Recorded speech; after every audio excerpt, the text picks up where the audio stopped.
ओम शांति।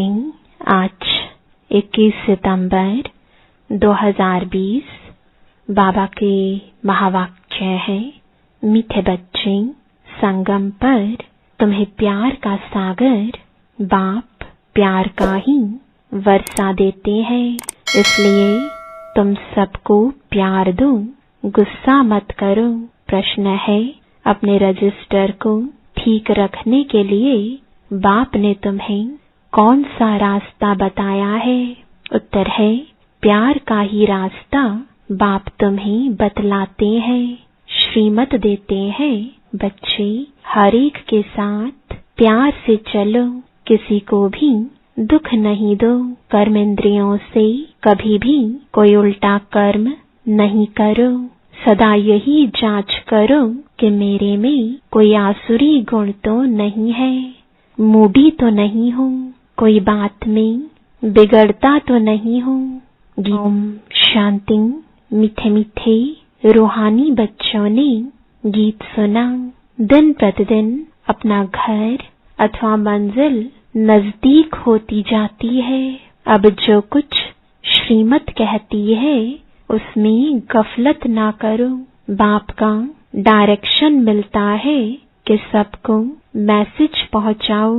बच्चे जानते हैं लाखों करोड़ों को यह मैसेज देना है, फिर कोई समय आ भी जाएंगे जब बहुत हो जाएंगे तो बहुतों को मैसेज देंगे। बाप का मैसेज मिलना तो सबको है। मैसेज है बहुत सहज, सिर्फ बोलो, अपने को आत्मा समझ बाप को याद करो और कोई भी कर्म इंद्रियों से मनसा वाचा कर्मणा कोई बुरा काम नहीं करना है। पहले मनसा में आता है तब वाचा में आता है। अभी तुमको राइट रॉन्ग समझने की बुद्धि चाहिए। यह पुण्य का काम है, यह करना चाहिए। दिल में संकल्प आता है गुस्सा करें, अब बुद्धि तो मिली है, अगर गुस्सा करेंगे तो पाप बन जाएगा। बाप को याद करने से पुण्य आत्मा बन जाएंगे। ऐसे नहीं, अच्छा अभी हुआ फिर नहीं करेंगे, ऐसे फिर कहते रहने से आदत पड़ जाएगी। मनुष्य ऐसा कर्म करते हैं तो समझते हैं यह पाप नहीं है, विकार को पाप नहीं समझते हैं। अभी बाप ने बताया है यह बड़े से बड़ा पाप है, इन पर जीत पाना है और सबको बाप का मैसेज देना है कि बाप कहते हैं मुझे याद करो। मौत सामने खड़ा है। जब कोई मरने पर होते हैं तो उनको कहते हैं गॉड फादर को याद करो, रिमेम्बर गॉड फादर। वह समझते हैं यह गॉड फादर पास जाते हैं, परंतु वो लोग यह तो जानते नहीं कि गॉड फादर को याद करने से क्या होगा, कहाँ जाएंगे। आत्मा एक शरीर छोड़ दूसरा लेती है। गॉड फादर के पास तो कोई जा ना सके, तो अब तुम बच्चों को अविनाशी बाप की अविनाशी याद चाहिए। जब तमो प्रधान दुखी बन जाते हैं तब तो एक दो को कहते हैं गॉड फादर को याद करो। सब आत्माएं एक दो को कहती हैं, कहती तो आत्मा है ना। ऐसे नहीं कि परमात्मा कहते हैं, आत्मा आत्मा को कहती है बाप को याद करो। यह एक कॉमन रस्म है। मरने समय ईश्वर को याद करते हैं, ईश्वर का डर रहता है। समझते हैं अच्छे व बुरे कर्मों का फल ईश्वर ही देते हैं। बुरा कर्म करेंगे तो ईश्वर धर्मराज द्वारा बहुत सजा देंगे, इसलिए डर रहता है। बरोबर कर्मों की भोगना तो होती है ना। तुम बच्चे अभी कर्म अकर्म विकर्म की गति को समझते हो, जानते हो। यह कर्म अकर्म हुआ। याद में रहे, जो कर्म करते हैं वह अच्छे करते हैं। रावण राज्य में मनुष्य बुरे कर्म ही करते हैं। राम राज्य में बुरा काम कभी होता नहीं। अब श्रीमत तुम मिलती रहती है। कहाँ बुलावा होता है, यह करना चाहिए व नहीं करना चाहिए, हर बात में पूछते रहो। समझो, कोई पुलिस की नौकरी करते हैं तो उन्हें भी कहा जाता, तुम पहले प्यार से समझाओ, सच्ची ना करे तो बाद में मार। प्यार से समझाने से हाथ आ सकते हैं, परंतु उस प्यार में भी योग बल भरा होगा तो उस प्यार की ताकत से कोई को भी समझाने से समझेंगे। यह तो जैसे ईश्वर समझाते हैं। तुम ईश्वर के बच्चे योगी होना, तुम्हारे में भी ईश्वरीय ताकत है। ईश्वर प्यार का सागर है, उनमें ताकत है ना। सबको वर्षा देते हैं। तुम जानते हो, स्वर्ग में प्यार बहुत होता है। अभी तुम प्यार का पूरा वर्षा ले रहे हो। लेते लेते नंबरवार पुरुषार्थ करते करते प्यारे बन जाएंगे। बाप कहते हैं, किसको भी दुख नहीं देना है, नहीं तो दुखी होकर मरेंगे। बाप प्यार का रास्ता बताते हैं। मनसा में आने से वह शक्ल में भी आ जाता है। कर्मेंद्रियों से कर लिया तो रजिस्टर खराब हो जाएगा। देवताओं की चाल चलन का गायन करते हैं ना, इसलिए बाबा कहते हैं, देवताओं के पुजारियों को समझाओ। वह महिमा गाते हैं, आप सर्वगुण संपन्न 16 कला संपूर्ण हो, और अपनी चाल चलन भी सुनाते हैं। तो उनको समझाओ, तुम ऐसे थे, अब नहीं हो, फिर होंगे जरूर। तुमको ऐसा देवता बनना है तो अपनी चाल ऐसी रखो तो तुम यह बन जाएंगे। अपनी जांच करनी है। हम संपूर्ण निर्विकारी हैं। हमारे में कोई आसुरी गुण तो नहीं है। कोई बात में बिगड़ता तो नहीं हूँ, मूडी तो नहीं बनता हूँ। अनेक बार तुमने पुरुषार्थ किया है। बाप कहते हैं, तुमको ऐसा बनना है। बनाने वाला भी हाजिर है। कहते हैं, कल्प कल्प तुमको ऐसा बनाता हूँ। कल्प पहले जिन्होंने ज्ञान लिया है वह जरूर आकर लेंगे।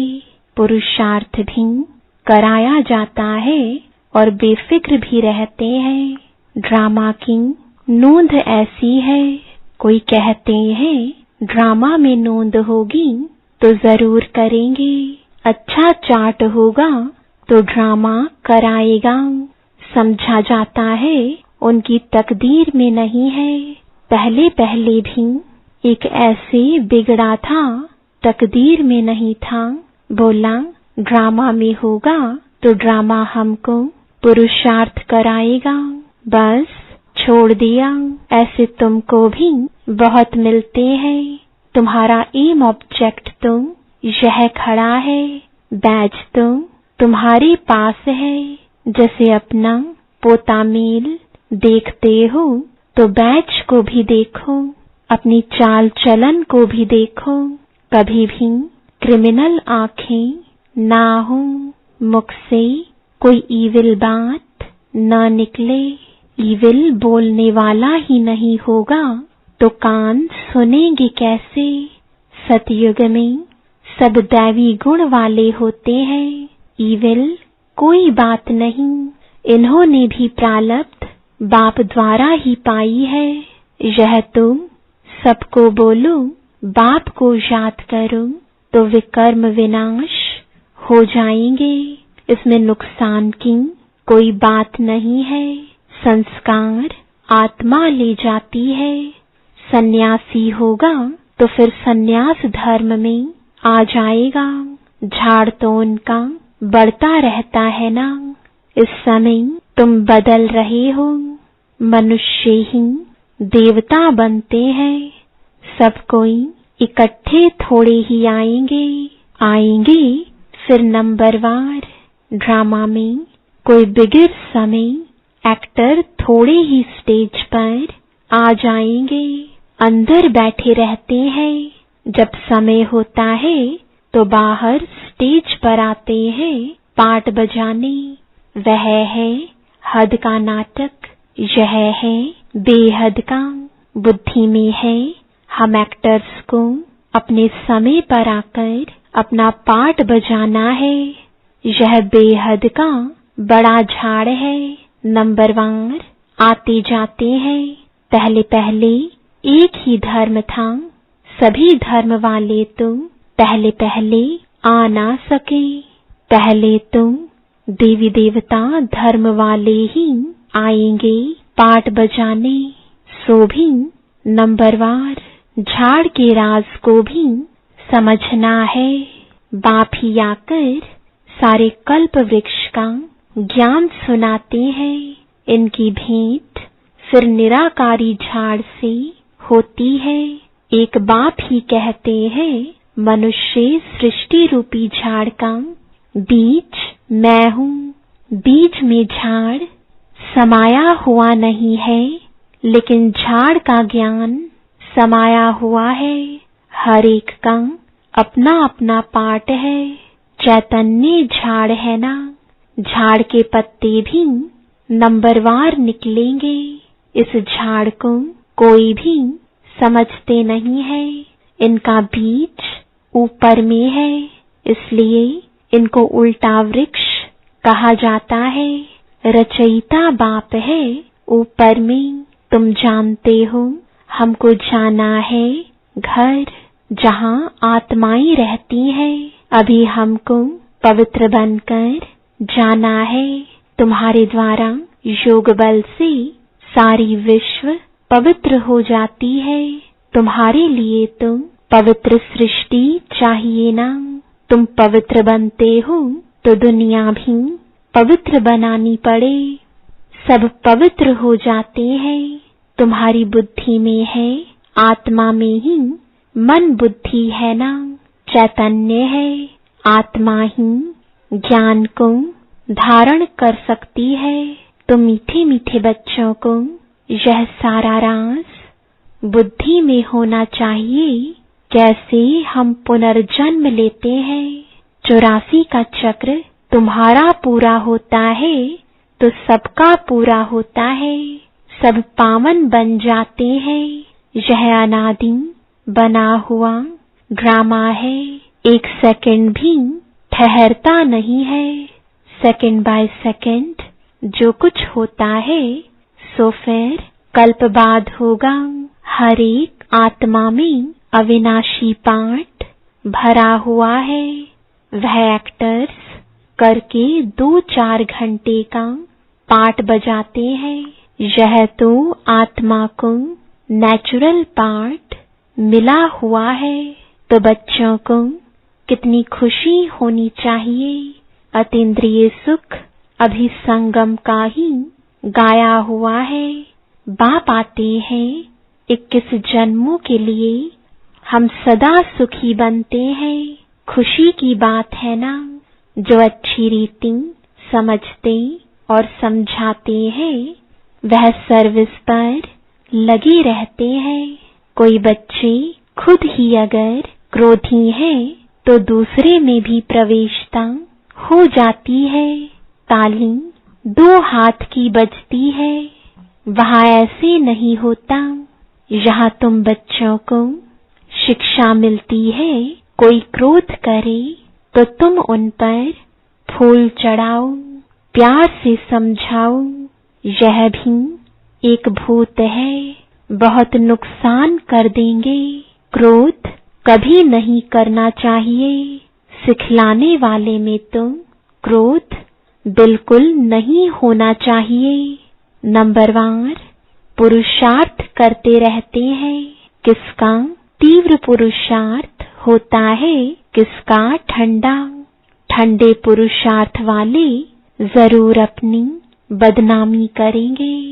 कोई में क्रोध है तो जहां जाते हैं वहां से निकाल देते हैं। कोई भी बद चलन वाले रह नहीं सकते। इम्तिहान जब पूरा होगा तो सबको पता पड़ेगा कौन कौन क्या बनते हैं। सब साक्षात्कार होगा। जो जैसा काम करते हैं उनकी ऐसी महिमा होती है। तुम बच्चे ड्रामा के आदि मध्य अंत को जानते हो। तुम सब अंतर्यामी हो। आत्मा अंदर में जानती है यह सृष्टि चक्र कैसे फिरता है। सारे सृष्टि के मनुष्यों की चाल चलन का, सब धर्मों का तुम्हें ज्ञान है। उनको कहा जाएगा अंतर्यामी। आत्मा को सब मालूम पड़ गया। ऐसे नहीं, भगवान घट घटवासी है। उनको जानने की क्या दरकार है। वो तो अभी भी कहते हैं जो जैसा पुरुषार्थ करेंगे ऐसा फल पाएंगे। मुझे जानने की क्या दरकार है। जो करता है उसकी सजा भी खुद पाएंगे। ऐसी चलन चलेंगे तो अधम गति को पाएंगे। पद बहुत कम हो जाएगा। उस स्कूल में तो नापास हो जाते हैं तो फिर दूसरे वर्ष पढ़ते हैं। यह पढ़ाई तो होती है कल्प कल्पांतर के लिए। अब ना पढ़े तो कल्प कल्पांतर नहीं पढ़ेंगे। ईश्वरीय लॉटरी तो पूरी लेनी चाहिए ना। यह बातें तुम बच्चे समझ सकते हो। जब भारत सुख धाम होगा तब बाकी सब शांति धाम में होंगे। बच्चों को खुशी होनी चाहिए। अब हमारे सुख के दिन आते हैं। दीपमाला के दिन नजदीक होते हैं तो कहते हैं ना, बाकी इतने दिन हैं फिर नए कपड़े पहनेंगे। तुम भी कहते हो स्वर्ग आ रहा है, हम अपना श्रृंगार करें तो फिर स्वर्ग में अच्छा सुख पाएंगे। साहूकार को तो साहूकारी का नशा रहता है। मनुष्य बिल्कुल घोर नींद में है। फिर अचानक पता पड़ेगा यह तो सच कहते थे। सच को तब समझे जब सच का संग हो।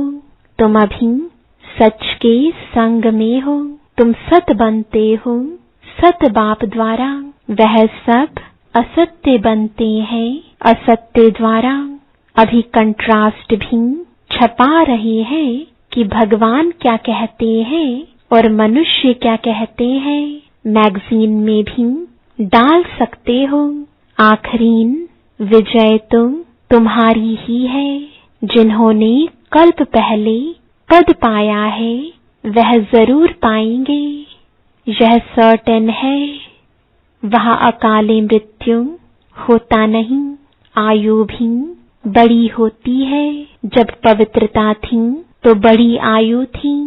पतित पावन परमात्मा बाप है तो जरूर उसने ही पावन बनाया होगा। कृष्ण की बात शोभती नहीं। पुरुषोत्तम संगम युग पर कृष्ण फिर कहाँ से आएगा। वही फीचर्स वाला मनुष्य तो फिर होता नहीं। 84 जन्म 84 फीचर्स 84 एक्टिविटी, यह बना बनाया खेल है। उसमें फर्क नहीं पड़ सकता। ड्रामा कैसा वंडरफुल बना हुआ है। आत्मा छोटी बिंदी है, उसमें अनादि पाठ भरा हुआ है। इसको कुदरत कहा जाता है। मनुष्य सुनकर वंडर खाएंगे, परंतु पहले तो यह पैगाम देना है कि बाप को याद करो, वही पतित पावन है, सर्व का सद्गति दाता है। सतयुग में दुख की बात होती नहीं, कलयुग में तो कितना दुख है, परंतु यह बातें समझने वाले नंबरवार हैं। बाप तुम रोज समझाते रहते हैं। तुम बच्चे जानते हो शिव बाबा आया हुआ है हमको पढ़ाने, फिर साथ ले जाएंगे। साथ में रहने वालों से भी बांधेलियां ज्यादा याद करती हैं, वह ऊंच पद पा सकती है। यह भी समझ की बात है ना। बाबा की याद में बहुत तड़पती हैं। बाप कहते हैं बच्चे याद की यात्रा में रहो, दैवी गुण भी धारण करो तो बंधन कटते जाएंगे, पाप का घड़ा खत्म हो जाएगा। अच्छा, मीठे मीठे सिकिलदे बच्चों प्रति माता पिता बाप दादा का याद प्यार और गुड मॉर्निंग। रूहानी बाप की रूहानी बच्चों को नमस्ते। रूहानी बच्चों की रूहानी बाप दादा को गुड मॉर्निंग और नमस्ते। धारणा के लिए मुख्य सार है, पहला, अपनी चाल चलन देवताओं जैसी बनानी है। कोई भी ईविल बोल मुख से नहीं बोलने हैं। यह आँखें कभी क्रिमिनल ना हो। दूसरा, क्रोध का भूत बहुत नुकसान करता है। ताली दो हाथ से बजती है, इसलिए कोई क्रोध करे तो किनारा कर लेना है, उन्हें प्यार से समझाना है।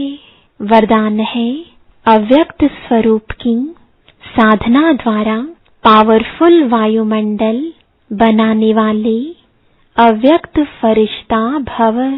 वायुमंडल को पावरफुल बनाने का साधन है अपने अव्यक्त स्वरूप की साधना।